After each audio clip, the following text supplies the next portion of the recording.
دو باتیں کہی ہیں. ولی کی پہچان دو باتیں. ولی کون ہوتا ہے؟ آج اگر ہم کسی کو ولی ماننے آئے، ہر ننگے دھڑنگے کو بھی ولی کہہ دیتے ہیں، ہر ایرے گیرے کو ولی کہہ دیتے ہیں، ہر چرسی گنجڑی کو ولی کہہ دیتے ہیں. چرسی گنجڑی کا ولایت سے کیا تعلق ہے؟ ننگے دھڑنگوں کا ولایت سے کیا تعلق ہے؟ اگر آپ قرآن کی روشنی میں ولی کی پہچان دیکھیں تو قرآن کہتا ہے ولی کی پہلی پہچان یہ ہے الذین آمنوا، کہ جو ولی ہوگا وہ ایمان والا ہوگا، کامل ایمان والا ہوگا. یعنی غیر مومن کبھی ولی نہیں ہو سکتا. اسی لیے آپ پورے 72 فرقوں کو اٹھا کر دیکھیں، وہاں شیخ الحدیث تو نظر آئے گا، وہاں خطیب تو نظر آئے گا، وہاں مفتی تو نظر آئے گا، وہاں عالم تو نظر آئے گا، مگر 72 فرقوں میں ولی نظر نہیں آئے گا. اگر ولی نظر آئے گا تو اہل سنت و جماعت میں نظر آئے گا. وجہ کیونکہ ولی مومنوں میں ہوتا ہے، ولی ایمان والوں میں ہوتا ہے. اسی لیے ہم چیلنج کے ساتھ کہتے ہیں کہ تم مناظر دکھا سکتے ہو، تم شیخ الحدیث دکھا سکتے ہو، تم خطیب و ادیب دکھا سکتے ہو، لیکن عبد القادر جیلانی جیسا ولی اہل سنت کے سوا کہیں دکھا نہیں سکتے. معین الدین اجمیری جیسا ولی اہل سنت کے سوا کہیں دکھا نہیں سکتے. مخدوم اشرف جیسا ولی اہل سنت کے سوا کہیں دکھا نہیں سکتے. اسی لیے تو ہم کہتے ہیں جو عقیدہ ہمارا ہے وہی عقیدہ صدیق اکبر کا تھا، وہی فاروق اعظم کا تھا، وہی عثمان غنی کا تھا، وہی مولا علی کا تھا، امام حسین کا وہی عقیدہ تھا، غوث و خواجہ کا وہی عقیدہ تھا. ہمارے دین کی حقانیت کے یہ دونوں شاہد ہیں، معین الدین اجمیری، محی الدین جیلانی، اور اسی سچے عقیدے کی ترجمانی 14ویں صدی میں امام احمد رضا کرتے ہوئے نظر آئے.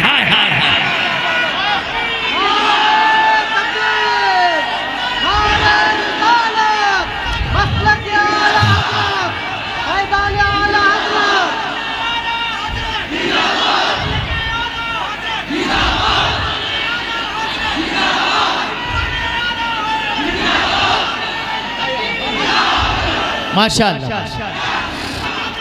اسی لیے سنیوں ہم فرقہ نہ بنے، اس لیے کہ فرقے جہنمی ہوتے ہیں. ملت بنے، ملت ہم نبی نے ہمیں ملت بنایا. جب بات آئی فرقوں کی تو فرمایا کہ میری امت میں 73 فرقے ہوں گے اور وہ 72 کے 72 فرقے جہنم میں جائیں گے. اِلَّا مِلَّةٌ وَاحِدَةٌ، جہنمیوں کو بیان کیا تو فرقہ کہا، اور جنتیوں کو بیان کیا تو فرقہ نہیں کہا بلکہ ملت کا ملت. تو ہم فرقہ نہیں ہے، نہ فرقہ ہے، نہ فرقہ واریت کرتے ہیں. ہم تو ملت ہے، ملت. ہم ہمیشہ لوگوں سے محبت، پیار، رواداری کی بات کرتے ہیں، لیکن ان 72 سے رواداری کی بات نہیں کرتے. آپس میں رحماء بینہم کی تفسیر بننے کی بات کرتے ہیں. ہمیں ملت بننا ہوگا. بڑی معذرت کے ساتھ آج اہل سنت کو بھی فرقہ بنانے کی کوشش کی جا رہی ہے. اور اللہ اکبر، پھر یہ ہے کہ اگر 4 پیر گلی میں رہتے ہیں تو چاروں کے مریدوں کے گروپ الگ الگ ہیں. مریدی اور پیری گروپ بندی کے لیے نہیں، وہ حبیبی ہے، وہ عزیزی ہے، وہ برکاتی ہے، وہ اشرفی ہے، وہ چشتی ہے، وہ نقش بندی ہے. تو سب الگ الگ ہو جاؤ؟ نہیں، ہم ملت ہے. اور ملت اسی وقت ہوتے ہیں جہاں اتحاد ہوتا ہے، جہاں سب ملتے وہی ملت ہوتا ہے. تو اہل سنت فرقے کا نام نہیں، اہل سنت ملت کا نام ہے. اور یہ ملت اسی لیے ہے کہ یہاں قادری بھی ہے، چشتی بھی ہے، نقشبندی بھی ہے، سمردی بھی ہے، رضوی بھی ہے، اشرفی بھی ہے، رفائی بھی ہے، برکاتی بھی ہے. جب سب ملتے ہیں تو الا ملت واحدہ کا جلوہ نظر آتا ہے.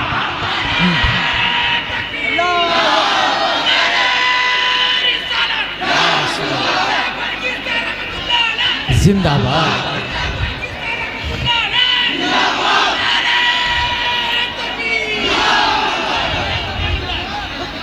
حضور نے فرمایا یہ ملت ہے. اور قرآن کیا کہتا ہے؟ الذین آمنو، وہ ایمان والے. ولی کون ہوتا ہے؟ پہلی نشانی ایمان والا. اب یہاں ایمان والے کی بات کرتا ہوں. ایمان والا، ایمان والا کون؟ اب وہ 72 نکل گئے، ان کا تذکرہ ختم. اب ہم میں ایمان والا، کیونکہ ولی جو ہے وہ صرف ایمان والا نہیں ہوتا بلکہ کامل ایمان والا ہوتا ہے. واہ، کمال ایمان اس کے پاس ہوتا ہے. ولی کے پاس کامل ایمان ہوتا ہے. اور کامل ایمان کیا ہے؟ آئیے ذرا سنیے. اللہ کے رسول علیہ السلام فرماتے ہیں پہلی نشانی کامل ایمان کی، لا یؤمن احدکم حتی اکون احب الیہ من والدہ وولدہ والناس اجمعین.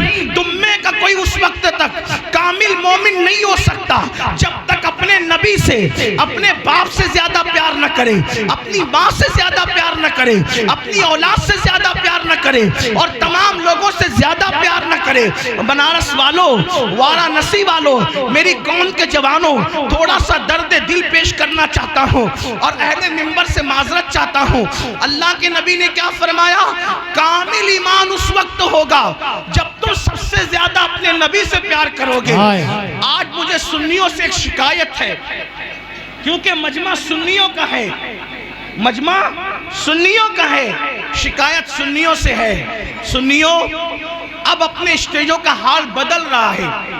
آج سے 50 سال پہلے جو ہمارے اسٹیجوں کا حال تھا اب وہ نہیں رہا.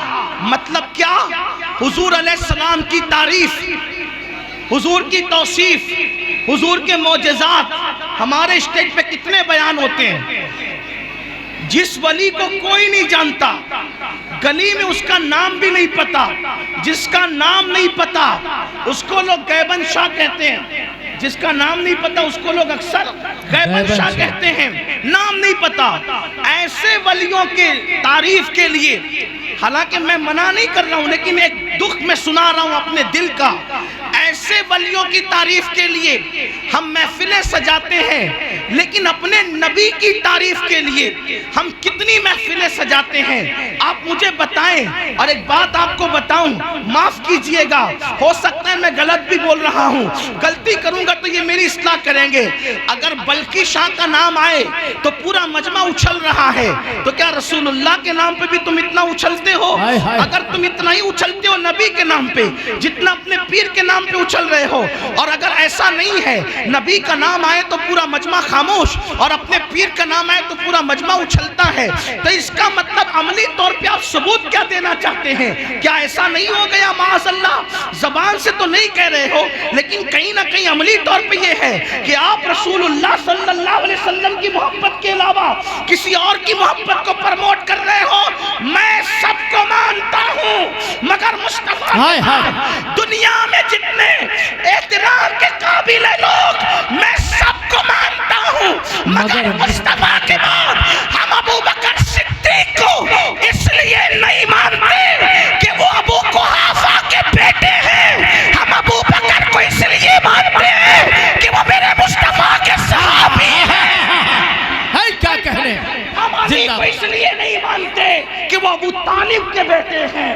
ہم علی کو اس لیے مانتے ہیں کہ وہ میرے مصطفیٰ کے جانثار ہیں. ہم حمزہ کو اس لیے نہیں مانتے کہ وہ عبد المطلب کے بیٹے ہیں. اس لیے مانتے ہیں کہ انہوں نے مصطفیٰ کے لیے سب کچھ قربان کر دیا. ہماری محبتوں کا معیار مصطفیٰ جان اللہ. حتیٰ کہ حضرت مجدد الفسانی کہتے ہیں، مجدد الفسانی کا تو مسلک یہ ہے کہ میں اللہ کی عبادت اس لیے کرتا ہوں کہ او رب محمد است، کہ وہ میرے محمد کا خدا ہے، اس لیے میں اللہ کی عبادت کرتا ہوں. ہمارے بزرگوں کی فکر. لیکن بڑی معذرت، ہر باپ بیٹا چاہتا ہے میرے باپ کا جھنڈا بلند رہے، شاگرد چاہتا ہے میرے استاد کا جھنڈا بلند رہے، مرید چاہتا ہے میرے پیر کا جھنڈا بلند رہے. رکھو اللہ کے بندو، لیکن اپنے نبی کا ذکر کب کرو؟ یہ نبی کا ذکر نہ کرنے کی وجہ ہے کہ تمہارے بچوں کو رسول اللہ کے ماں باپ کا نام بھی نہیں پتا ہے، تمہارے بچوں کو نبی کی ازواج کا نام بھی نہیں پتا، تمہارے بچوں کو نبی کی شہزادیوں کا نام بھی نہیں پتا، تمہارے بچوں کو نبی کے شہزادوں کا نام بھی نہیں پتا۔ یہ اتنے سب لوگ یہاں جو موجود ہیں، میں کوئی کرٹیسائز کرنے نہیں آیا، ان میں بہت سے لوگ ہوں گے جن کو سلسلے کے پورے شجرے یاد ہوں گے۔ کیا رسول اللہ کے بیٹوں کے نام بھی یاد ہے؟ شجرہ یاد کرو، میں روز پڑھتا ہوں الحمدللہ، منع نہیں کر رہا ہوں لیکن احساس دلا رہا ہوں۔ سلسلے کے شجرے تو یاد کیے، کیا رسول اللہ کے شہزادوں کے نام بھی ہمیں پتا ہے؟ اب آپ کہیں گے کہ وہ فلاں گستاخ اٹھ رہا ہے، میں کہتا ہوں کیوں نہ اٹھے گا؟ انہیں پتا ہے کہ تم شعوری یا لاشعوری طور پر اپنے نبی سے دور ہو گئے۔ آپ سب کو مانیے، میں منع نہیں کر رہا ہوں، سب کا احترام کیجئے، لیکن نبی کے معجزات ہمارے اسٹیجوں پہ کتنے بیان ہو رہے ہیں؟ رسول اللہ کی سیرت ہمارے منبروں پہ کتنی بیان ہو رہی ہے؟ ہم کیا کر رہے ہیں؟ اللہ اکبر! سنیو، ایمان کی کمال کی پہلی نشانی کہ تم سب سے زیادہ اپنے نبی سے محبت کرو۔